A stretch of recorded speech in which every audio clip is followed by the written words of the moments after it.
My name's Rachel, plain old Rachel, with a job that's about crunching numbers and making sure the balance sheet's well balanced.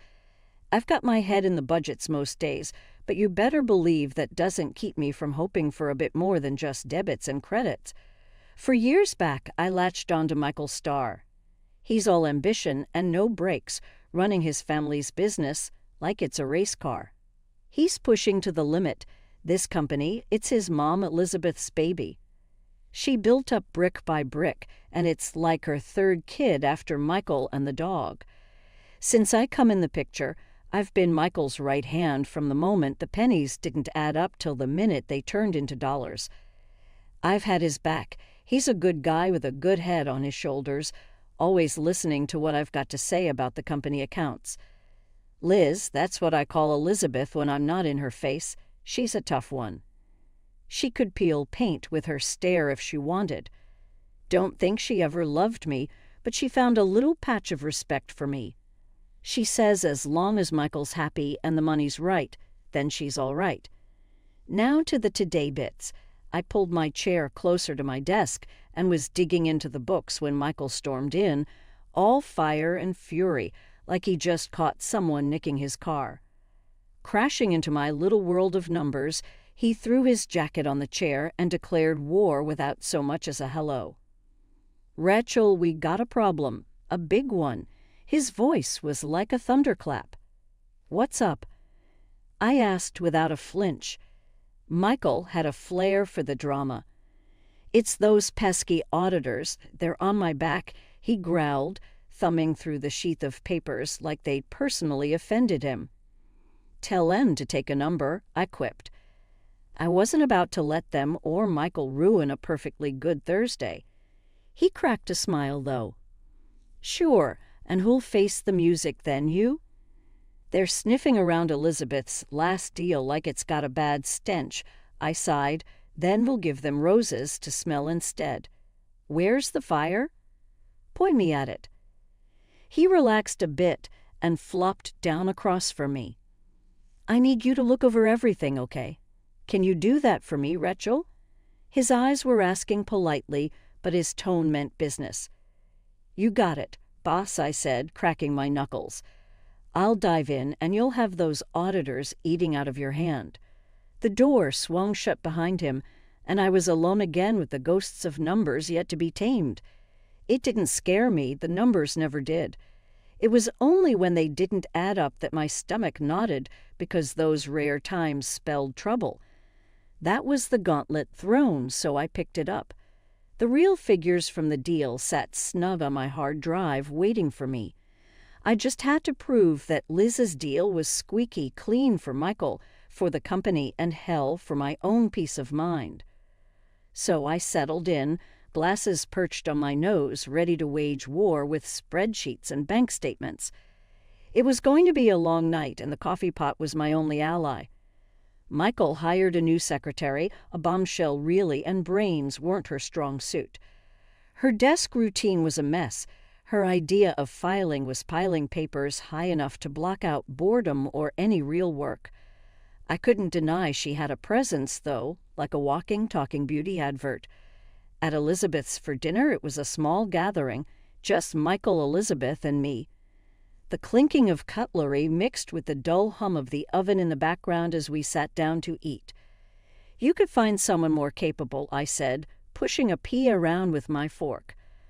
Michael gave me a look, his smile flat as we called soda. Jealous, Rachel, of Samantha's looks? His tone had a bite, a challenge. My face got hot, fast, but not from shame. I was made of sterner stuff. "It's about professionalism, Michael, not her assets." That's when Elizabeth cut in, her voice carrying weight, as it always did. "She's right, Michael. And respect your wife. That's non-negotiable." Elizabeth was old school, a steel magnolia, elegance with a core of iron. Michael shifted in his seat, uncomfortable but knowing better than to cross Elizabeth. "I didn't mean any offense, Rachel," Samantha started, all eyelashes and lipstick. "But Michael, you left your phone at the office." She handed it to him, her fingers brushing his like she was delivering a secret promise. Michael took his phone with a muttered thanks, his eyes darting between me and Elizabeth. Samantha, apparently satisfied with the disruption she caused, swayed out of the room like the queen of disarray, leaving a trail of expensive perfume and confusion in her wake. After the door closed behind her, Elizabeth's voice sliced through the silence. That girl might as well be trouble wrapped in designer threads. I could only nod, my jaw tight enough to press diamonds from coal. The rest of the dinner passed in a strange calm before the storm. Michael tried to steer the conversation to safer waters, but it was like putting a Band-Aid on a crack in a dam. Months passed, and I could feel the heat in the office rising, like the temperature was set a few notches too high. But it's not the thermostat, it's everything else. Samantha struts in every morning. You'd think she owned the place. Today it's some tight dress that screams cocktail hour, not 9 to 5. I can't help myself. I grumble as she breezes by my desk. She halts, pivots on a heel, and smirks. Well, not everyone has to hide their figure. Rachel, her words hit like a punch to the gut. She knows she's got the kind of curves that cause a ruckus, and she doesn't mind flaunting them, especially not around Michael. I turn back to my screen, hoping my cheeks aren't too red. I feel the eyes on me, the whispers that burrow under my skin like ticks. They're eating this drama up, bit by juicy bit. I catch a glimpse of Samantha leaning over Michael's desk, laughing a bit too loud at something undoubtedly not funny. Michael's eating it up, the idiot. There's a smirk on his face that makes my fingers itch to wipe it right off. I hear them making plans to leave together, their voices a mix of excitement and hushed tones. The whispers around me crescendo. The shared rides home we used to enjoy, chatting about nonsense or sometimes uncomfortable silence, their history. Now it's all Samantha all the time. Lunchtime becomes a solo act. I grab my sandwich and sit at the corner table, pretending not to notice the gap that's grown since Samantha arrived. It feels like I'm sitting in no man's land while everyone else is at the cool table. Later, I confront Michael in the break room. He's sipping a coffee, looking relaxed, too relaxed. So this thing with Samantha, what's that about? I ask, trying to sound casual. Oh, come on, Rachel. It's nothing. We're just colleagues, Michael says with a shrug that's supposed to be convincing. Friends don't look at each other like that, Michael. I insist, crossing my arms. You're not fooling anyone. There are whispers. Michael laughs, a harsh sound that scrapes against my patience. Oh, please. There's always office gossip. Grow a thicker skin. I leave the break room, leaving Michael with his so-called advice and his arrogance. The words bounce around my head. Grow a thicker skin. Right, because that solves everything. One day I went into Michael's office to get the documents. What I saw felt like a jab to the chest. There they were, Michael and Samantha hugging each other, his arm tied around her waist like she's some sort of prize he won. Michael stammers, looking like he's just seen a ghost. Meanwhile, Samantha wears this smug grin like she's got one over on me. Really, Michael? I said, my voice cutting through the silence like a knife. This is what's been going on. Michael's face was dripping with sweat, his shirt collar soaked.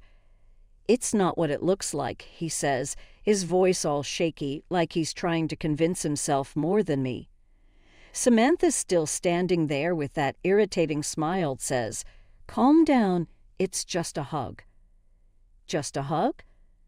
I snapped back, and I suppose you just happened to fall into his arms, right? Michael tries to butt in, his hands up as if trying to stop a bullet. Listen, we were just. I turned on my heel, not wanting to show them how much it hurt. I could hear him behind me, his footsteps on the expensive office carpet. Wait, Let's talk about this, please. I only stopped when I reached my office, turned the lock with a click that sounded like finality. I leaned against the door, the solid wood against my back feeling like the only steady thing in that moment. I didn't want the whole place listening in on the drama. I kept my voice even, almost cool. "Michael, what do you want from me?" "To stand here and take this," I asked. He started. His voice had a jittery pitch, like the buzzing of a faulty light.